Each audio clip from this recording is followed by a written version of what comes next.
And there was Russell Wilson power posing, as he always does, confident as he always is. On his list of prepared speeches, is there one for that circumstance and situation? I feel like he has prepared speeches for every situation ever. Even that one. He's ready. He's ready to take credit, even if he was, just a little bit shaky. But speaking of shaky, our first name, Kirk Cousins, your boy. After Minnesota crawled its way to all of 7 points, count them. Oh, they got 7? 7 against Seattle. I thought it was a shutout.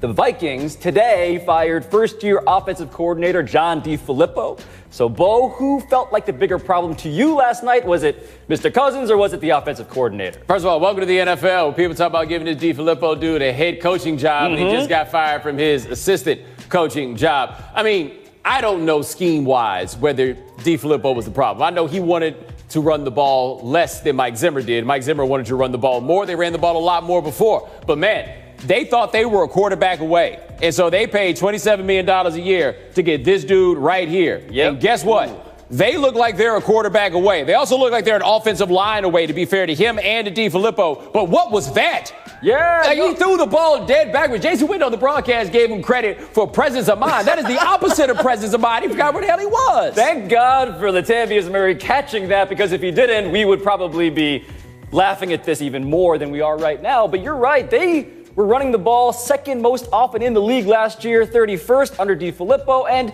in defense of Kirk Cousins, in the first 7 games, he looked fine. He looked good at times. But now, Bo, it's like, what do you do when this is the guy you invested all that money in? Because I don't think he is the long-term solution to jump off the treadmill of mediocrity that this team has found itself on. But see, the thing with me and Cousins, even if the numbers looked better early, he looks about the same. The circumstances changed around him. And in Washington, the rap was, if everything was right around him, then things could be right with him. It's a lot to ask any football team to have everything right around it, but that one has a lot going right. A lot going right. Probably the best pair of starting wide receivers in the league. They've got a decent running game there. Again, the offensive line becomes its own issue, but he is not a game changer, and he's being paid like one. And the stat of the day is that he is 4-24 against teams with winning records. He is 0-5 this year against teams that are winning. And we have this play during the game that I did want to throw to, Bo. Here we have a special teams play. It is a field goal. It is Bobby Wagner leaping over his own colleagues there, which is a problem. That's not allowed. You can't vault yourself over, right? I agree. You cannot vault yourself, but does it look like he vaulted himself? It looks like he put his hands on those dudes, but he didn't vault himself. Spirit of the law, baby. Spirit. I want to get rid of the letter of the law as well, though. I would love it if you could just, cheerleader throw guys up into the air to block field goals. I want more of that. What you then do is effectively eradicate the field goal from football, right? Like, the reason that rule is there is because otherwise there would not be a single field goal that ever went through. But I thought he got over and just gave him a little tap. A little tap. Just a little tap. Just a little tap. But the trade-off between no field goals and acrobatic field goal blocks. But there wouldn't be acrobatic field goal blocks because no one's going to try. There wouldn't be field goals. Sorry, hate to be that guy. I tried to be a solutions-oriented person. Yeah, man. Let's go. Next name, LeBron and D. Wade. Last night, LeBron and Dwayne Wade played each other for the last time. The emotions were flowing.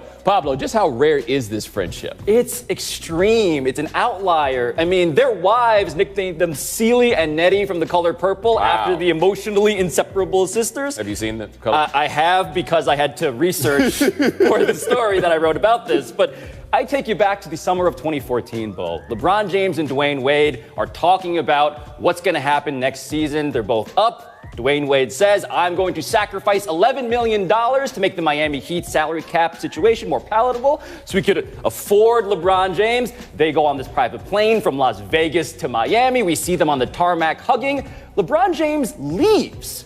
He leaves. And so when I asked Dwayne Wade and Gabrielle Union, his wife, about this, what's staggering is that they are genuinely unbothered. LeBron cost his friend $11 million and he left.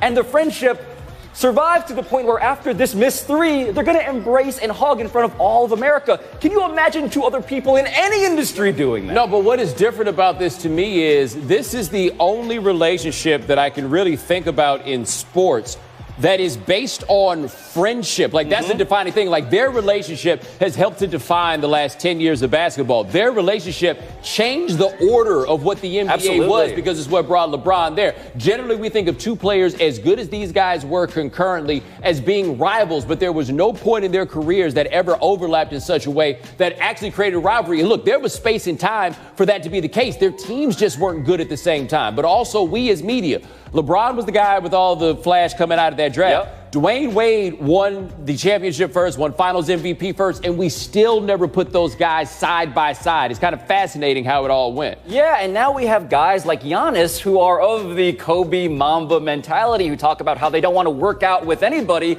but that is in defiance of the culture that you just talked about, the culture that they shaped, because friendship across enemy lines is still, to many people, subversive. But see, the thing with Giannis to me is he did not come up in this AAU culture that we have here. Like, one thing that's different is these guys have known each other overall, not these two specific ones, but they've known each other since like 10, 11, 12 years old. They're building friendships all the way along the way, and it's not necessarily going to change once it flips up when we get there. Like, I don't even know if guys are more savage or were more savage as much as Giannis did not grow up with these dudes in the same way. Problem he's also going to have, too. These guys made themselves better by working out in this way. Where Giannis is like, I can't work out with you. Who the hell are you going to work out with that's going to make you better? Right, and meanwhile, we have these two guys talking after the game about something that made people like me incredibly, incredibly angry. Please roll that tape. What kind of people are those? No, they don't know we're listening at all. Nope. All those cameras? Or the Garden. Wow. Knicks fans, that's who is furious about this, because you know that look at all of these cameras. They know what they're doing. LeBron James, when he's in front of a camera, knows what he is doing. He is taunting us. I don't know if he really ever intended to come to this city and play for the Knicks, but he is saying, you know what's a great place to play? That building, which I never did. No, what he was saying is, Dwayne, you're at the end of your rope, and that's the kind of player that the Knicks normally like to sign. That's what he was saying. We would totally do that. By the way, D-Wade balled last night. I think he had like 14 and 10 in 32 minutes, but I felt like I was trying to watch that game. It was all late. I never saw them on the floor at the same time. I looked at the box score and was like, oh, maybe I was wrong. This is good content. More of this, unfortunately, is not in our future. But our last name, in fact, is Steph Curry. Steph and Andre Iguodala recently joined Vince Carter, Kent Bazemore, and Annie Finberg on their Winging It podcast on The Ringer. And America's sweetheart Steph Curry had a question for his colleagues. Let's listen. We ever been to the moon? Nope. They gonna come get us. I don't think so either. Elon Musk. Sorry, I don't want to start a conspiracy. They ain't been on the moon. You don't think so? Stanley, you got Really? Bo, does this change your perception of Steph? I mean, it's not the first implausible thing I've ever heard him say before. They really don't think that this moon thing happened. This is one that's out here that the United States did not act like we ain't go to the moon. No, this is like Cold War propaganda. Yeah. They're reviving it. We were at Copernicus, flat Earth stuff. Now we're at the Cold War. No. The flat Earth thing I find to be ridiculous, right? Like, if you think the world is flat, that is indefensible. Okay, agreed. There's no argument that you can have there. Now, on this thing about going to the moon, I believe that we went to the moon. But that is the sort of thing I can see them making up. Not saying that they did make it up, but are you really putting it past them that they wouldn't make this up? You were getting an economics PhD, man. Yeah, Come on, and that is how you know they will lie to you about stuff, man. Like I'm saying, I'm not saying that this was made up. I'm just asking what we need to go to the moon for in the first place. What benefits were there to go to the moon? Admittedly, the answer to that question in historical terms is American exceptionalism, which isn't a great motive to do much historically. Yeah. But we got rocks. We got rocks that we brought back and analyzed and measured. They're super old. Right, all of that's correct. We have rocks. Those rocks came from the moon. I'm just saying, if somebody told me that they didn't come from the moon, I'd hear them out. I want you to be careful, though, Bomani, because the people, the astronauts that you're kind of collectively calling... I'm saying I believe that we went to the moon. I'm just saying that is the sort of thing that people lie about. But here's the problem with Steph, who is not as nuanced, albeit I still think that's problematic. He is saying stuff that people have confronted people like Buzz Aldrin about. Buzz Aldrin of Apollo 11, second man to step foot on the moon. And I just want to warn him, If you ask Buzz Aldrin in person about this, this is what it might look like. Still in the league. Why don't you swear on the Bible that you walked on the moon? This actually happened. You tell him to get out of here. Why don't you swear on the Bible that you walked on the moon? It doesn't, sir. I don't have nothing to do with this. You that doorman's trying to do his job. You're a coward and a liar and a thief. Yo! And you heard that. That was the impact. A coward, a liar, and a thief. And Buzz Aldrin says, I was the second person to walk on the moon, but I'm going to be the first to punch you right in your face right now. Actually, at this point, Buzz Aldrin could be like, I was the first person to walk on the moon. How would you know? How would you know? How could you tell? Imagine how furious that man is. Yeah. That was his Super Bowl. Coming up next, is there another year of Eli Manning for the Giants? There might be another year of Eli Manning for the Giants. I love podcasts like High Noons and Bomani's and the one I do every morning for you. Buzz Aldrin tried to run up on me. I'm going to tell you right now, just in case. You ever seen that thing with Pedro and Don Zimmer? No, you're going to take Buzz Aldrin by the ears and drop him like that? Self-defense. We have security, Bo. I don't think they're going to stop Buzz Aldrin. I can be my own security. Quote, it's kind of tough one when it's a racial slur. That's what the player tells you. Said Jazz coach Doug Marrone when asked if Leonard Fournette would be disciplined for threatening this fan who Fournette claims called him a coon and servant. Let us watch. Listen.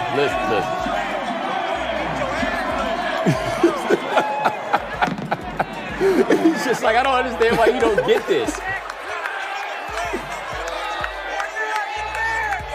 Come down here. I want to know what the score was at that point, by the way. Pablo, would you be surprised if he got disciplined for this? You know, I wouldn't, because the NFL is very hand-wringy when it comes to justice around fan-related issues. But what's fascinating is that going back to when he got in trouble in Buffalo, when he chased down Shaq Lawson, and he was asked after that game, do you think the NFL should do things to curb fan behavior? Fournette said, I really don't care, because all that guy wants to do is fight the people who are trying to test his humanity. He's like, you do something or I can do something. Right. You go ahead and make the call. If y'all not going to do anything, I don't care. I am here to handle this myself. Now, here's my thing. If he is disciplined, the NFL can't be this stupid. Right? It's a terrible PR move to jump into this fight if they want to. Because all he said was, if you come down here, I will beat you up, right? It wasn't as though he jumped up to go tell them personally. I feel like you got the right to let people know they're going a little too far, and if they come down here, it can happen. And look, the whole thing, TJ Yeldon said the whole offense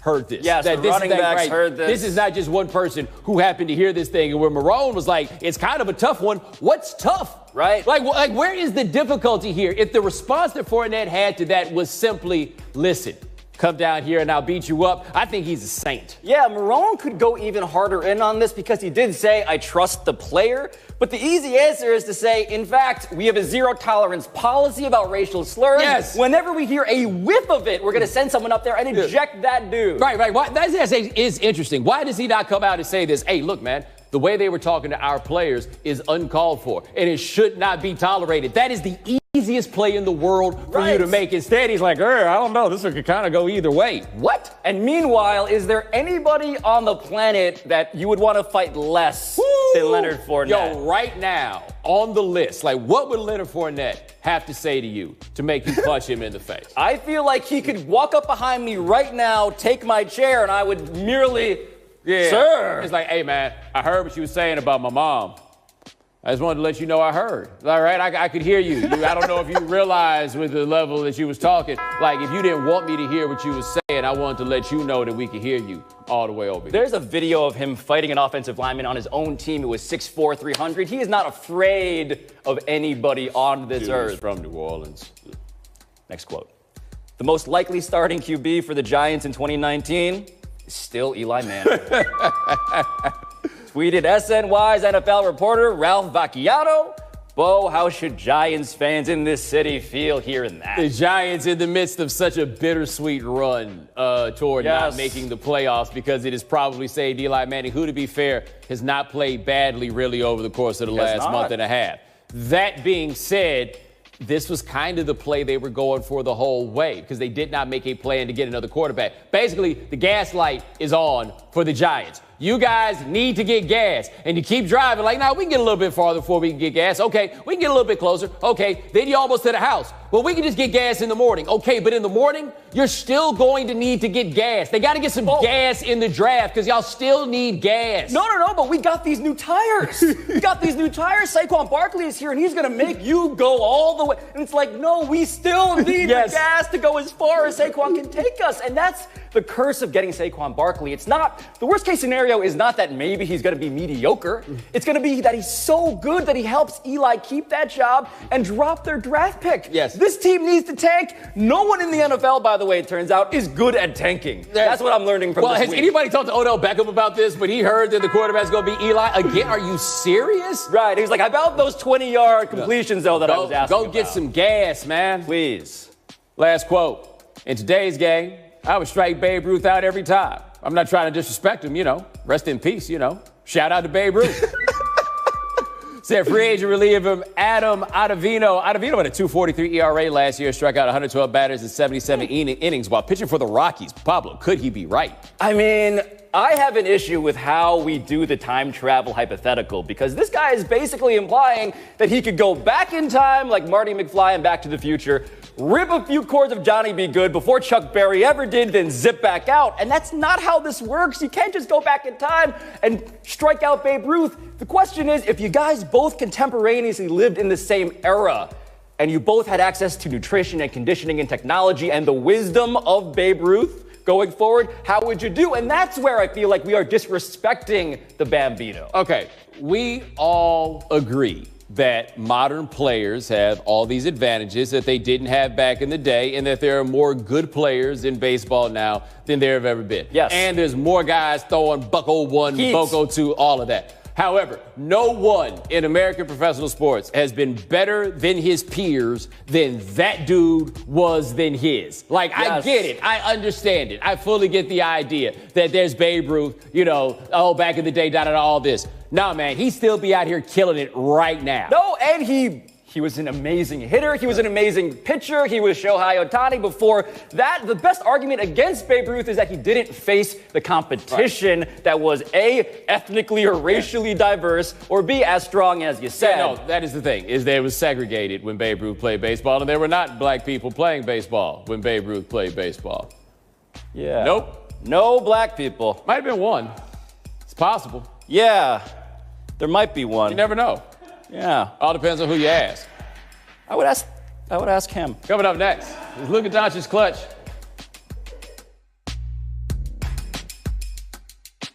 I'd run into Buzz Aldrin. I once covered an MMA fight at the Playboy Mansion. I just saw two seats. One was Buzz Aldrin. The other was Miss California.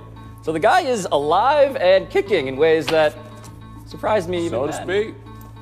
Today's number, 14. That is how many clutch buckets Luka Doncic has scored this year, leading all rookies and tied for 10th in the league. Clutch time is when a game's within 5 points with 5 minutes left.